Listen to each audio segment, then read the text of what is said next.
ළමයි හොඳින් මතක තියාගන්න සල්ලි කොලයක්වත් දෙකට නමලා පර්ස් එකට දාගන්න එපා. හරි පිළිවෙලට දිගෑල්ල දාගන්න. දැන් කෙනෙකුට කියන්න පුළුවන් සර් කොහොමත් පර්ස් එක දෙකට නැමෙන නිසා සල්ලි දෙකට නැමෙනවනේ කියලා. නෑ මං කියන්නේ ඒක නෙමෙයි. සල්ලි වලට ගරු කරන්න පුතේ. මොකද ඔයා ගරු නොකරන කිසිම දෙයක් ඔයා වෙත ඇදිලා එන්නේ නැහැ.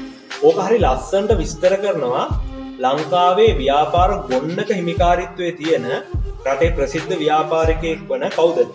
ධම්මික පෙරේරා මහත්තයා. හරි?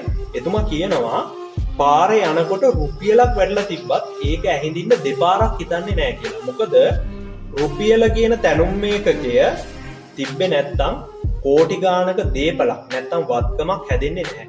රුපියලට ගරු කරන්න බැරි කෙනාට අර කෝටි ගානක දේපලක් කළමනාකරණය කරන්න තේරෙන්නේ නැහැ. වියදම් කරනව නෙමෙයි. වියදම් කරන්න පුළුවන් සතේට හින්දනකම් කළමනාකරණය කරන්න තේරෙන්නේ නැහැ. ඒක නිසා පුතේ සල්ලි හම්බ කරන කාලෙක සල්ලි මත්තේ නැහෙන්නේ නැතුව බොහොම ගරුත්වයෙන් හම්බ කරන්න.